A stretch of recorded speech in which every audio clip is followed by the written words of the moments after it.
अस्सलाम वालेकुम स्टूडेंट्स। काफ़ी व्यूअर्स ने रिक्वेस्ट की थी कि बीए बीएससी का इस्लामियत लाजमी का जो पेपर है उसमें जो लॉन्ग क्वेश्चंस होते हैं उनको कैसे अटेम्प्ट करना है, उसकी हेडिंग्स कैसे बनानी है, उस पर एक वीडियो बनाया। तो मैंने आज उस पर एक वीडियो बनाई है और मैंने आपसे एक बात शेयर करनी है कि मैं जो भी वीडियोस बनाती हूँ वो काफ़ी मेहनत से बनाती हूँ। आप प्लीज़ जो है उसे लाइक ज़रूर किया करें, चैनल को सब्सक्राइब करें और इसे ज़रूर शेयर किया करें। बहुत मेहनत के साथ वीडियो बनती है, सारा कुछ लिखना पड़ता है, मटेरियल लेना पड़ता है, लिखना पड़ता है और इस पर काफ़ी टाइम स्पेंड करती हूँ। तो आप प्लीज़ वीडियो ज़रूर लाइक किया करें और अपने फ्रेंड्स के साथ शेयर करें। तो चलते हैं इस लॉन्ग क्वेश्चन की तरफ। मैंने ये लॉन्ग क्वेश्चन जो है उसे अटैम्प्ट करने का तरीका बताया कि इसे कैसे अटैम्प्ट करना है। हर वीडियोस में आपको बताती हूँ कि ताकि जो व्यूअर जो है फर्स्ट टाइम देख रहा है उसे मालूम हो जाए कि आपने हेडिंग्स के लिए और ये प्रेजेंटेशन के लिए क्या कुछ रिक्वायर है। मैं दो तरह के मार्कर यूज़ करती हूँ, एक 605 और 604 दोनों कट मार्कर हैं। एक जो है मेन हेडिंग्स के लिए है, जो मतलब बोल्ड हेडिंग देनी हो, और दूसरा जो है ये सब हेडिंग्स के लिए है। ये जो जैसे मैंने ये हेडिंग दी हुई है ये मैंने इससे के थ्रू दी हैं।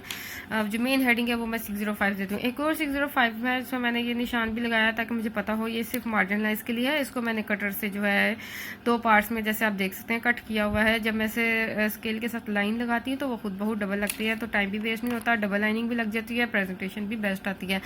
अच्छा जी, और दूसरा मैं आपको भूलना चाहिए, मैं आपको पहले बता देती हूँ कि ये जितनी भी मैंने हेडिंग्स के नीचे अंडरलाइन किया हुआ है ये मैंने साथ साथ नहीं किया। ये मैंने जब पेपर अटेम्प्ट कर लिया है, मैंने क्वेश्चन कंप्लीट कर लिया है, तो मैंने फ़ौरन जो है उन सब के नीचे अंडरलाइन कर लिया है ताकि मेरा बार बार टाइम वेस्ट ना हो कि मैं बार बार पेन मार्कर पिक करूँ, स्केल पकड़ूँ, उसको अंडरलाइन करूँ, फिर हेडिंग। इस तरह काफ़ी छोटा एक दो मिनट करते करते काफ़ी टाइम वेस्ट हो जाता है। ठीक है, तो आप मार्जिनलाइज जो वाली भी हैं ये भी एंड पे रख लगाएं, और ये इसके नीचे जो जितनी भी जाहिर बात है पूरे पेपर में आपने कोई ना कोई हेडिंग्स दी होंगी उनको भी एंड पे अंडरलाइन करें। और उसके लिए क्योंकि आपने एंड पे करनी है तो आप ये जो है ऐसे शीट्स को जैसे ही आपके पास एग्जामिनेशन में शीट आए तो आप उसको इस तरह दोनों तरफ से फोल्ड कर लें। आपके लिए एक इनविजिबल मार्जिन लाइन्स बन जाएंगी, तो आप उसके अंदर रह के पेपर अटैम्प्ट कर लेंगे। और एंड में अगर आपके पास टाइम बचता है आप कोशिश करें कि बचे, आप फ़ौरन जो है वो मार्जिनलाइज लगाएं और हेडिंग्स के लिए सबसे पहले हेडिंग्स को अंडरलाइन करें। उसके बाद आपको पास टाइम बचे तो मार्जिनलाइन लगा लें। अगर नहीं भी बचता तो कोई मसला नहीं है, आपके पास एक सीक्वेंस बनी होगी, आपने जब पेपर अटैम्प्ट किया होगा इसकी वजह से आपका पेपर विद इन लाइन्स ही होगा।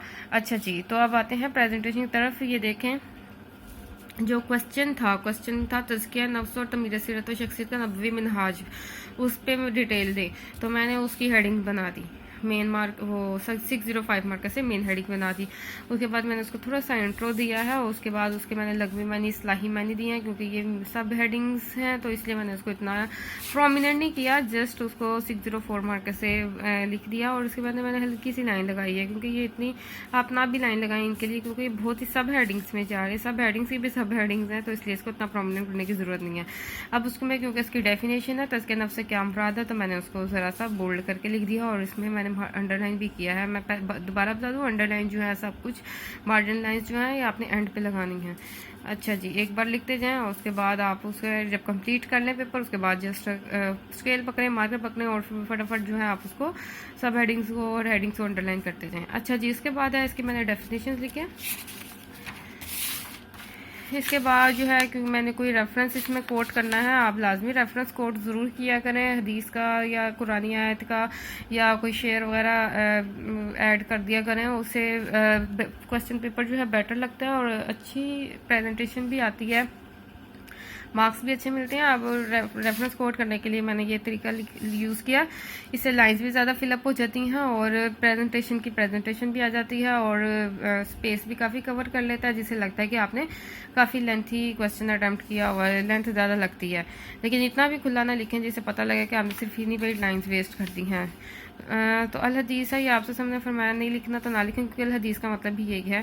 अल हदीस लिखें, उसके बाद आपने हदीस जो है अरबिक में लिखनी है, आती है तो लिखें, ज़रूर लिखें। अगर आपको डाउट है कि नहीं मुझे नहीं आती तो आप फिर ना लिखें। उसके बाद अल हदीस के बाद डायरेक्ट तर्जुमा की इस तरह शॉर्ट हेडिंग है, उसकी लाइन थोड़ी सी इसकी ये जो डिज़ाइन वाली लाइन है इसको ज़रा शॉर्ट लिखें, इनको ज़रा लेंथ रखें। उसके बाद इसका तर्जुमा जो लिखें वो इन्वर्टेड कोमा में लिखें। फ़र्ज़ करें अगर आपको एग्जैक्ट तर्जुमा नहीं आता है तो आप उसे मफ़हूम करके लिखें कि इसका मफ़हूम ये है। अच्छा जी, ये रेफरेंस कोड करने का तरीका है, कुरानी आयत है तो कुरान लिखें, हदीस अगर हदीस की है। उसके बाद जो है इसमें ये भी मेन हेडिंग थी, तमीर सीरत में तज़किया नफ्स का क्या किरदार है, क्योंकि तारीफ़ बात है जब आप क्वेश्चन प्रिपेयर करेंगे आपको खुद बहुत हेडिंग्स भी साथ प्रिपेयर करनी पड़ेंगी। अब तो काफ़ी बुक्स में हेडिंग से साथ ही क्वेश्चन जो है सॉल्व किए होते हैं, तो आप जो है हेडिंग्स को मैं लिखने का तरीका बताने का आपने कैसे देनी है। जो मेन हेडिंग्स होती हैं उनको सेंटर में लिखा करें, जो सब हेडिंग्स होती हैं उनको इस साइड पे लिखें, और उस सब हेडिंग्स में भी जो प्रोमिनेंट वाली करने वाली हेडिंग्स है उनको थोड़ा सा बोल्ड करके लिखें, ठीक है। तो नफ्स किरदार, अब इसमें इसका किरदार बताना था, इसके 3 पॉइंट्स है। अब आप उस नंबरिंग देनी है तो दे, लेकिन अगर आप एरो लगा लें या बुलेट बना लें तो ये ज़्यादा बेस्ट है, ठीक है। और नंबरिंग भी अगर आप देते हैं तो आप वो जो है 1 2 3 जो है वो अरबिक वाले स्टाइल में लिखें, क्योंकि इस्लामिक पेपर है, ये भी मैंने गलत लिखी है, इस्लामिक पेपर है तो आप कोशिश करें तो इसमें अरबिक वाली नंबरिंग यूज़ करें, बहुत ईजी होती है। 1 2 3 4 5 6 7 8, ठीक है, 9 10। तो वो जो आपके पास पेपर होगा उसमें भी जो आपकी शॉर्ट क्वेश्चन है उनकी नंबरिंग भी इस तरह ही होती है, 1 2 3 4 5, तो आप वहाँ से देख लें, लेकिन ये तो ईजी है, आपको आनी चाहिए, तो वो वाली नंबरिंग दे तो बेस्ट है, क्योंकि इस्लामिक का पेपर है तो आप अरबिक वाली नंबरिंग यूज़ करें। उसके बाद इसमें ये भी मेन हेडिंग थी, क्योंकि क्वेश्चन में इसके बारे में पूछा है कि शख्सियत का नबवी मनहाज बताएं नबी सल्लल्लाहु अलैहि वसल्लम की शख्सियत का, तो वो जो है इसलिए मैंने उसको मेन हेड, आप कोशिश करें इसको सेंटर में दें, क्योंकि ये क्वेश्चन की मेन हेडिंग है, ये जो क्वेश्चन में पूछा गया।